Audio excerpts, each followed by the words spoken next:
My dear friends, एक बार फिर से मैं उपस्थित हूँ साइंस के प्रश्नों के साथ। इन सारे प्रश्नों का पीडीएफ आपको मेरे डिस्क्रिप्शन में और मेरे टेलीग्राम चैनल पर मिल जाएगा।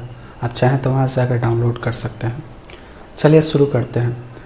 सवाल नंबर 1 है आपका, यदि पृथ्वी पर वायुमंडल ना होता तो दिन की अवधि क्या होती। तो यदि पृथ्वी पर वायुमंडल नहीं हो तो दिन का अवधि कम हो जाएगा, यानी 1 का ए नंबर आपका सही जवाब होगा।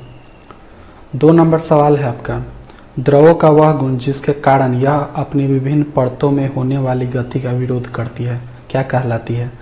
तो द्रवों का वह गुण जिसके कारण यह अपनी विभिन्न परतों में होने वाली गति का विरोध करती है, इसको श्यानता कहते हैं। तो 2 का सी नंबर ऑप्शन सही होगा। 3 नंबर सवाल है आपका, पत्थरों से भरी कोई नाव नदी में तैर रही, यदि सारे पत्थर नदी में गिरा दिए जाए तो पानी का तल क्या होगा। तो पानी का तल जो होगा वह वही रहेगा। तो 3 का सी होगा।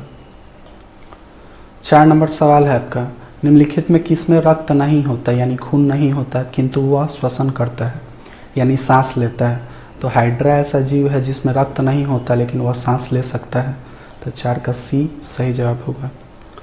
5 नंबर सवाल है आपका, मनुष्य के शरीर में एंट अमीबा हिस्टोलिका कहाँ पाया जाता है। तो मनुष्य के शरीर में एंट अमीबा हिस्टोलिका जो होता है वह हमारे आंत में पाया जाता है। तो 5 का ए सही जवाब होगा। 6 नंबर सवाल है आपका, जब एक व्यक्ति वृद्ध हो जाता है तो सामान्यतः उसका रक्तदाब क्या होता है। तो जब एक व्यक्ति बूढ़ा हो जाता है तो सामान्यतः उसका रक्तचाप जो होता है, रक्तदाब जो होता है, जिसको ब्लड प्रेशर कहते हैं, घट जाता है। तो 6 का ए सही जवाब होगा।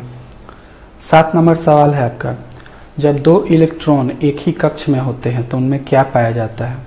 तो जब 2 इलेक्ट्रॉन एक ही कक्ष में होगा यानी एक ही कक्षा में होगा तो उनमें विपरीत चक्रण पाया जाता है। तो 7 का बी आपका सही जवाब होगा।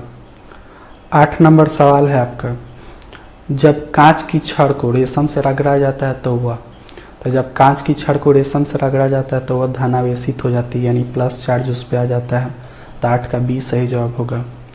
9 नंबर सवाल है आपका, लीची का खाने योग्य भाग कौन सा है। तो लीची का जो होता है एरिल खाया जाता है। तो 9 का सी आपका सही जवाब होगा।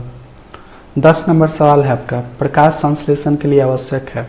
तो प्रकाश संश्लेषण के लिए आपका कार्बन डाई भी आवश्यक है, कार्बन डाइऑक्साइड भी आवश्यक है, क्लोरोफिल भी आवश्यक है और सूर्य का प्रकाश भी आवश्यक है। तो इसका आंसर हो जाएगा डी, उपरोक्त सभी, यानी इनमें से सभी जो है कार्बन डाइऑक्साइड, क्लोरोफिल और सूर्य का प्रकाश संश्लेषण के लिए आवश्यक है। 11 नंबर सवाल है आपका, क्लोरोफिल प्रकाश के कौन से रंग को ग्रहण करता है। तो क्लोरोफिल जो होता है सभी रंगों को ग्रहण करता है, बैगनी को भी ग्रहण करता है, नीला को भी, लाल को भी।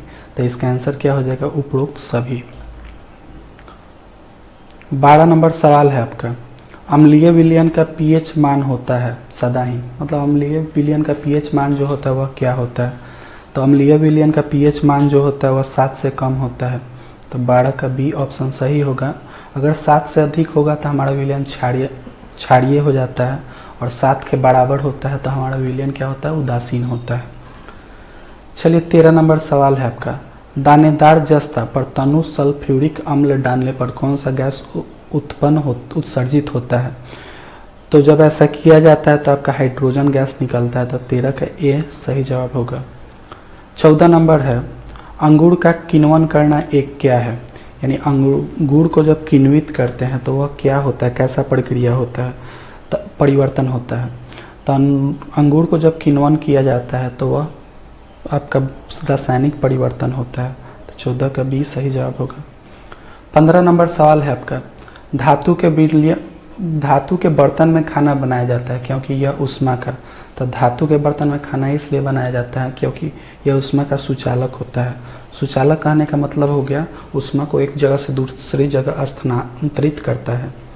चलिए आज भर के लिए इतना ही था। अगर मेरा वीडियो पसंद आए तो प्लीज़ मेरे वीडियो को लाइक करके चैनल को सब्सक्राइब कर दीजिएगा। आपको इन सारे प्रश्नों का पीडीएफ मेरे डिस्क्रिप्शन में और मेरे अपना सक्सेस पॉइंट टेलीग्राम चैनल पर मिल जाएगा। आप चाहें तो वहाँ से आकर डाउनलोड कर सकते हैं। चलिए धन्यवाद, मिलते हैं नेक्स्ट वीडियो में।